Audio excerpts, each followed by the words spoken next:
43 hari kisah kawan jadi rasanya piye-piye. Ini 100 tahun.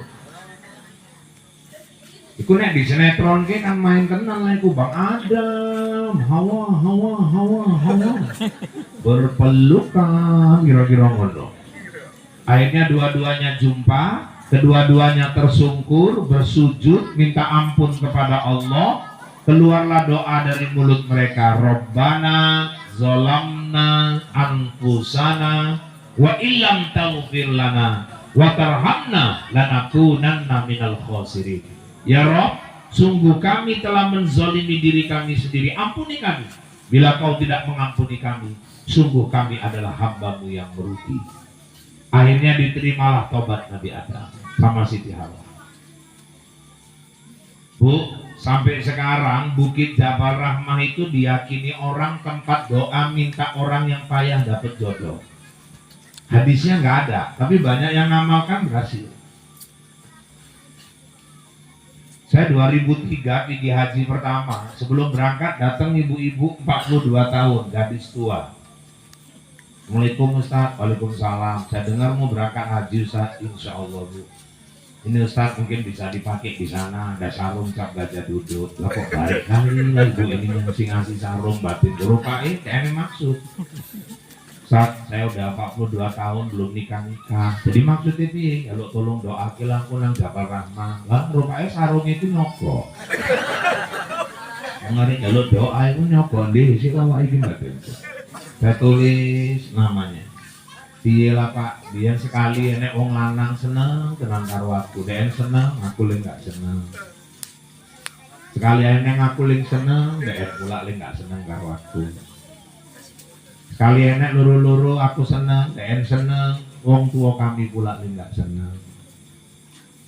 Wis enek yang aku seneng, den seneng, wong tua seneng, 3 minggu meneh arek nikah dadak ninggal pula. Kok koyo enek masalah. Kalau tolong doakeun Pak nang Jabal Rahmah ya Bu, insyaallah Bu gak catet jenenge.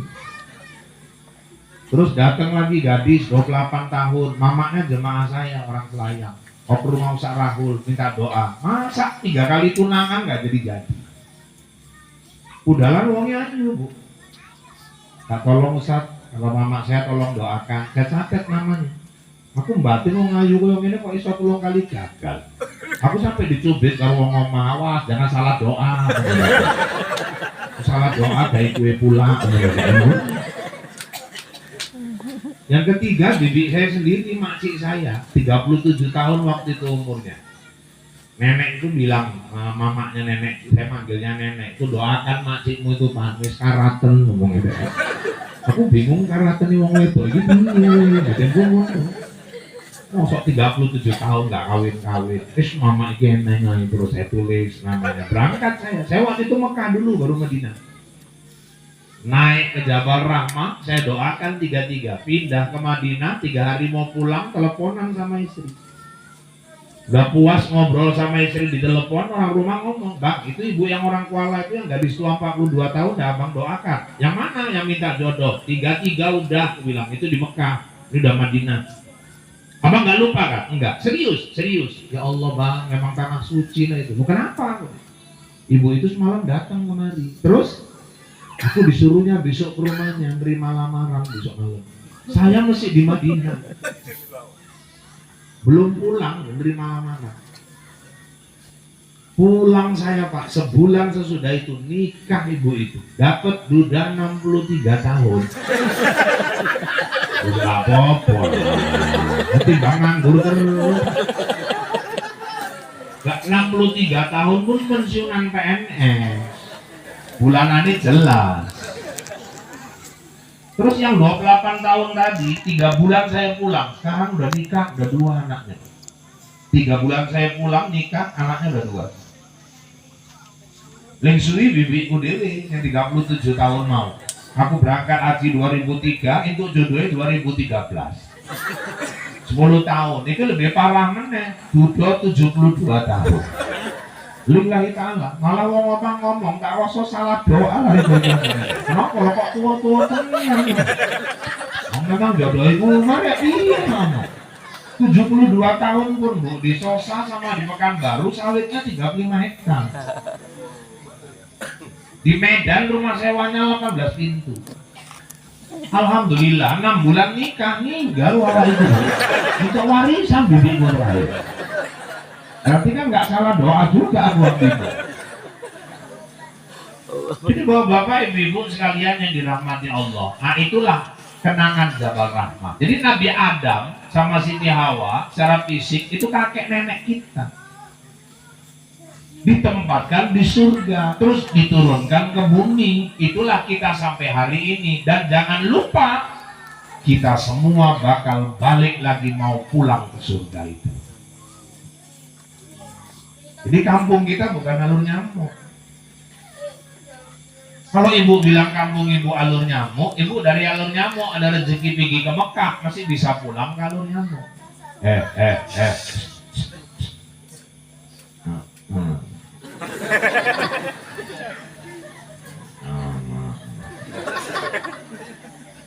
Simpan handphone. Dari alur nyamuk pergi ke Jepang masih bisa pulang ke alur nyamuk. Dari alur nyamuk ibu ke Jakarta masih bisa pulang ke alur nyamuk. Dari alur nyamuk ibu pergi ke kampung saya India masih bisa pulang lagi ke alur nyamuk. Tapi kalau dari alur nyamuk Allah perintahkan pulang ke kampung akhirat, jangan mimpi balik lagi ke alur nyamuk. Jadi kalau ditanya kampung yang sebenar-benarnya surga, akhirat. Dan akhirat itu nanti dua pilihannya, mau ke surga apa ke neraka. Semua kita pasti mau pulangnya ke surga. Makanya kalau mau berhasil pulang ke surga, jadilah pengikut Nabi Muhammad. Karena beliau diutus memang untuk nuntun kita balik lagi pulang ke sana. Balik lagi ke surganya. Jadi ciri-ciri umat Nabi Muhammad itu Ustaz, pertama dia jaga iman. Iman tuh paling mahal yang ada sama kita. Yang bedakan orang tuh baik atau buruk di dunia itu imannya. Ada 6 orang anak nyabu, yang 5 tenggen udah nyabu, yang 1 nggak mau nyenggol, dari rayu-rayu wis pengen gorok ayo kene nggak gelem ngetes itu mau potes. Dia nggak mau cabut pulang. Yang bikin dia nggak mau itu imannya. Wong lanang wedok beruang luru nanggon sunyi, yang 1 ngajak berzina, yang 1 pigi, dia nggak mau. Yang membuat dia nggak mau itu imannya. Ada pejabat nggak mau ngambil yang bukan haknya, yang ngelarang dia ngambil itu imannya. Maka orang kalau mau selamat hidup harus punya iman. Dan iman itu dirawat, dijaga baik-baik. Mau masuk kubur selamat, bawa iman. Jangan mati nggak bawa iman. Ada orang mati nggak bawa iman, Pak? Ada. Siapa orang yang mati nggak bawa iman, Pak? Mati dalam keadaan buat maksiat. Sedang maksiat, ninggal. Lagi zina, ninggal. Lagi judi, ninggal. Lagi minum minuman keras, mulai dari al-kamfutiyah, wal wiskiyah, wal brandiyah, wal birriyah, wat tofi merengiyah, sampai wat tuwaiyah. Lagi mabuk, enggen, ninggal. Itu dipastikan ninggal nggak bawa iman. Orang kalau lagi buat dosa, imannya tinggi, ninggalkan dia. Lagi nyolong brondolan, ninggal. Itu mati nggak bawa iman. Apalagi ninggalnya itu Bu, bunuh diri. Nauzubillah. Jangan sampai ada yang ninggal bunuh diri. Bunuh diri itu nggak menyelesaikan masalah. Orang menganggap menyelesaikan masalah itu dengan bunuh diri. Padahal dia anggap di sini selesai. Dikubur sampai ke akhirat, hajat dia nanti ngadep. Jangan ada yang menyelesaikan masalah dengan bunuh diri. Orang meninggal bunuh diri, tempatnya pasti di neraka jahanam dan khalidina fiha. Dia kekal selama-lamanya di dalam neraka. Hati-hati.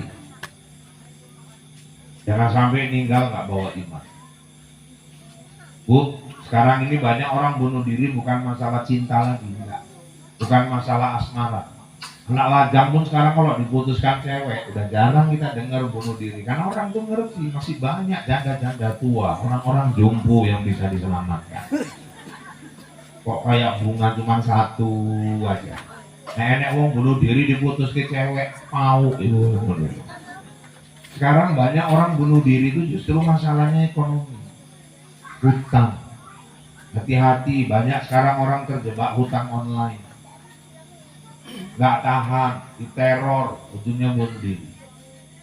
Makanya ibu-ibu, hidup ini saya kasih satu kunci. Sesuaikan kebutuhan kita dengan penghasilan. Kemana kita mau senang hidup? Kadang-kadang suami penghasilan 4 juta, tapi istrinya gaya hidup 12 juta. Allah nggak pernah buat kita susah. Yang menyusahkan diri kita itu kita sendiri. Kalau suami ibu gajinya penghasilannya 4 juta, istri yang solehah itu belanjanya sebulan 3.990.000. Masih sisa 10 bikin pengajian. Laki cuma 4 juta, make upnya MS Glow, ya hancur lah. Digantilah turunkan sedikit Wardah. Wardah pun nggak cukup pak, ya udah bedak pipa nomor 14. Saya pernah ngisi pengajian, pulang datang ibu-ibu, udah naik ke mobil bu, dikejar, Ustaz, sebentar lah Ustaz, akhir opo, bu, ini Ustaz, ada oleh-oleh buat anak-anak, kan biasa ibu nanti tak ceramahkan Bali emeng ada di bawah gitu, kagak jalo, ini kan cerita nang binjil, yo lain gon kan lain-lain lah, nggak harus sama, nah ada yang ngerti ya lah, ya aku Bali gue cerita, Jadi ibu yang dirahmati Allah, rupanya dikai bontot menulis, bar dia ngomong, Ustaz sebentar aja Ustaz, kenapa? Dia ngasih kertas sama pulpen, tolong tulis sekali Ustaz ceramahin mau, Gak usah mau kan cerita, kita nang kubur ditekoi malaikat, marok buka, manabiyuka, tulis ke Pak, soal opo, jawabannya opo. Aku tak delok iya lambene wawa itu. Maksudnya sampean apa? Maksudnya ben diapal-apal ket saiki Pak, jaluk tuliskin apa? Gak gelem aku neng airi foto. Sombong tenan Pak, aku nuliskin ngono. Aku bukan masalah sombong, kok aku ling kasus. Kasus apa Pak? Yo bocor ke soal. Wong anak SMA ujian akhir gurune bocor ke soal tangkep Polres, kok aku pula bocor ke soal mungkar nakir ya aku Saya bilang nggak usah ibu apal-apal itu. Yang penting rawat iman, jaga iman. Nanti masuk ke dalam kubur, yang jawab pertanyaan itu bukan mulut, bukan tangan, bukan kaki, iman kita. Makanya dirawat, dijaga imannya. Kalau betul-betul ngaku umat Nabi Muhammad. Panitia, saya minta tolong ini, coba mimbarnya diturunkan aja lah. Aku nggak jagong nih. Kalau wong jagong, kabeh aku. Loh, salahnya di mana Pak? Ya salah lah. Ada orang nanti wirid rajin, sholat enggak. Itu yang salah. Wirid rajin, aja enggak open, enggak gelem teko nang masjid, iku yang nyawa. Sholat wajib, wirid sunat. Lah mosok dhisik keling sunat timbangnya wajib. Iku yang salah. Jadi manungsa ini udah wirid. Yang salah yang manungsa ini kadang-kadang wirid baca yasin, baca tatim, baca tahlil, baca doa. Yasin itu pirang ayat. Beberapa huruf, satu huruf 10 kebaikan. Apa enggak mulai rambut, ujung kaki, pahala kabeh. Ku tulung langkah metu omah Bali entek kabeh pahala. Guru gara-gara cangkem ae, ngontongnya lembek tenan yo. Dan mau ngono juga nih, aku tak tondoi ana gawalasi yang enggak pernah genah. Kerupuknya pun aman ya kan ya. Udangnya pun cilik-cilik, kecepet aja udang kalau itu. Ikan teh dibahas mana itu. Tapi lontongnya teh. Aku nggak jijik kan dulu kita coba itu. Jadi bapak-bapak ibu-ibu ngaji wirid itu kan kita latihan. La ilaha illallah. Orang yang akhir kalamnya la ilaha illallah dia masuk surga. Tapi ibu kalau mau bisa tinggal ngucap la ilaha illallah, cintai kalimat la ilaha illallah dan rajin zikir la ilaha illallah. Habis subuh La ilaha illallah. Habis maghrib nunggu isya. La ilaha illallah. Tahajud. La ilaha illallah. Duha. La ilaha illallah. Wirid. La ilaha illallah. Kalau ibu udah cintai kalimat itu, lengket dia di ujung lidah. Ketika kita sakaratul maut, nggak ada pun orang bisikan kita, Allah yang nuntun kita ngucap La ilaha illallah.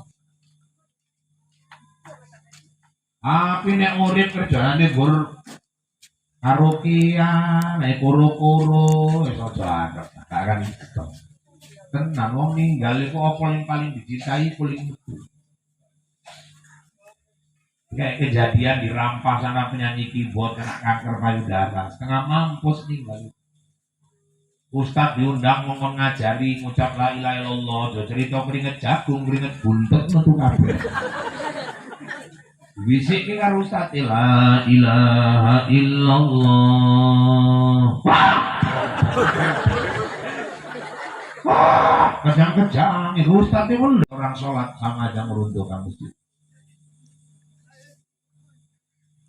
Pak, katanya percuma Pak kalau sholat tuh belum bisa khusyuk, lebih bagus nggak usah sholat. Jangan didengerin kalau ada yang pahamnya kayak gitu. Setan. Mau kapan kita betul-betul khusyuk? Dan kapan kita bisa sholat kalau kita nunggu khusyuk dulu betul-betul? Ada mama-mama curhat lagi sama saya. Aku cuman ya Ustaz, kayaknya belum bisa lah sholat itu. Kenapa Bu? Aku kalau sholat cuman Ustaz, pikiranku tak kemana-mana. Bu, lebih bagus ibu sholat pikiran ibu kemana-mana daripada ibu yang kemana-mana dan ibu gak sholat. Khusyuk itu kayak mana rupanya? Pak ngomongnya nek wong khusyuk itu sholat wis gak ngerti apa-apa ya Pak. Gak ketok apa-apa, gak krungu apa-apa. Iku udah wong khusyuk, iku ngantuk.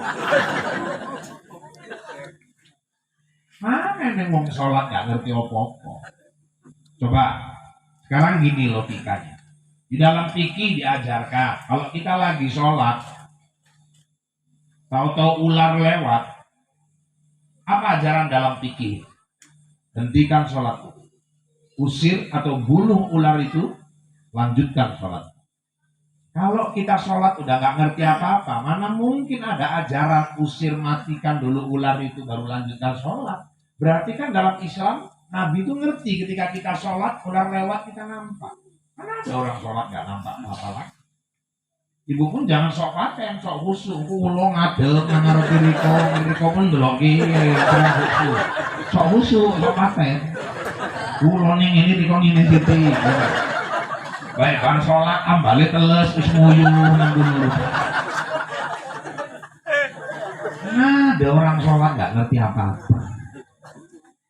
Kita aja waktu sholat kalau tahu di luar ada orang manggil, misalnya lagi sholat zuhur asar, Assalamualaikum. Assalamualaikum. Saya suruh kuatkan waktu perpindahan gerak. Allahu Akbar. Sami Allahu liman hamidah. Oh, sholat kayak. Kalau ada ajaran begitu, berarti kan Nabi ngerti ketika kita sholat dipanggil orang kita dengar. Mana ada orang sholat nggak tahu apa-apa. Jadi yang disebut khusyuk itu Pak, itma'anna, sholatnya tenang. Sholatnya konsentrasi, fokus. Kalaupun setan bawa dia melayangkan pikirannya kemana-mana, jangan diikuti setan itu. Memang sholat itu jihad, memang sholat itu perang.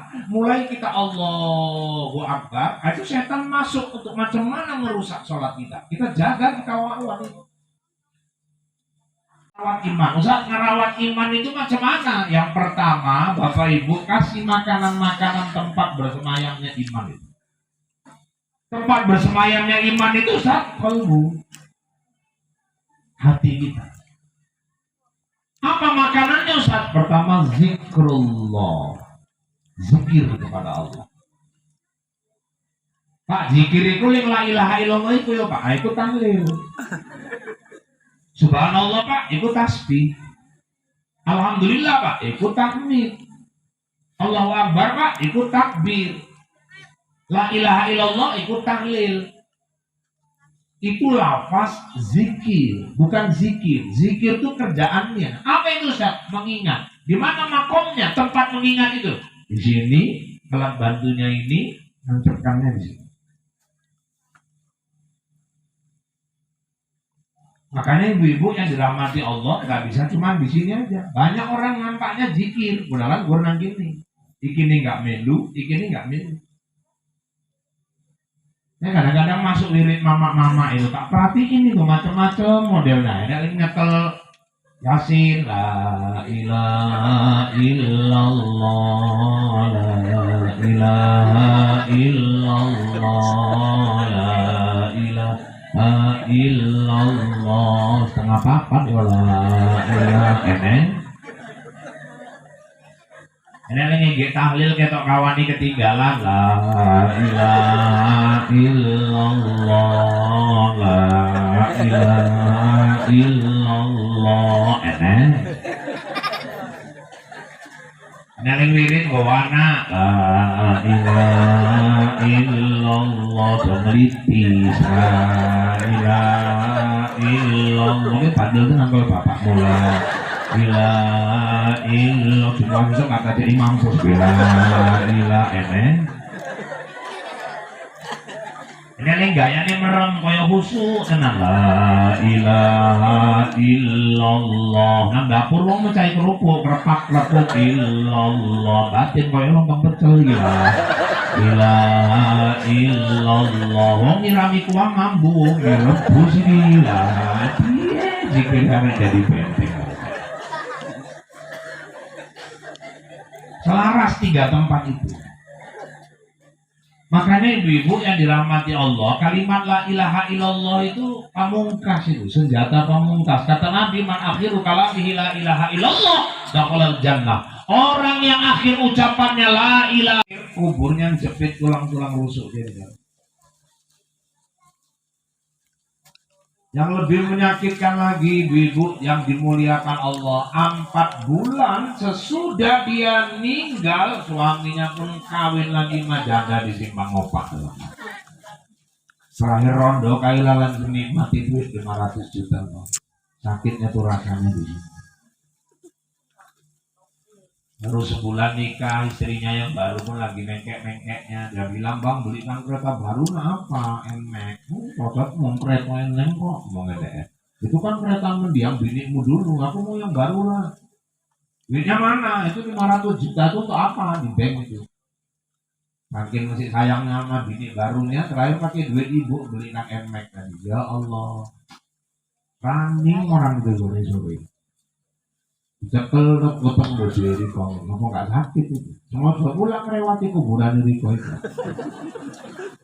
Pas melewati kuburan mau rupanya bojo baru itu takon, yang mana kuburan istrimu bang? Itu nunjuk itu musikil. Udah. Yang ada nyimpan duit di rumah mulai besok bangun kuburnya, beli lampu kuburnya, ini bantuin. Santuni anak yatim, supaya lapang. Dan nyantuni anak yatim kalau boleh saya saran jangan model, saya kurang setuju Pak kalau kita buat acara dihadirkan anak yatim dibariskan di depan pokoknya dipajang nang ngarep umum, saya kurang pas gitu. Yang SMP itu mau dateng malu, nggak dateng butuh. Perhatikan nek santunan anak yatim dibariskan anak yatim nang ngarep tapi tunduk. Bu, kalau mau muliakan anak yatim, undang ke rumah. Ibu masak enak gitu. Suruh dia makan. Jangan disiksa lagi anak yatim ngomong bocor yasin, tahtim, tahlil, doa, kayak ini kumpul. Senang-senangkan aja dia di rumah. Kalau perlu ibu yang datang ke rumahnya, suami ibu suruh ke simpang sana belanja, beli pas sekolah anak itu macam mana, belikan bukunya, belikan sepatunya, belikan kos kakinya. Kasih duitnya, kasih berasnya, pulang, ibu yang nganter, suami yang belanja, ibu yang nganter. Oh gitu Pak, itu yang abdol. Oh, dia yang abdol yang belanja suami Pak. Iya, yang nganterkan ke rumah anak yatimnya istri, itu yang abdol. Oh gitu Pak, kenapa nggak suami aja sekalian? Kok anak yatim Mama Yayu, Bu Juli kok nggak bagi-bagi? Kok nyelametnya anak yatim sak rondo-rondo nih nyelametnya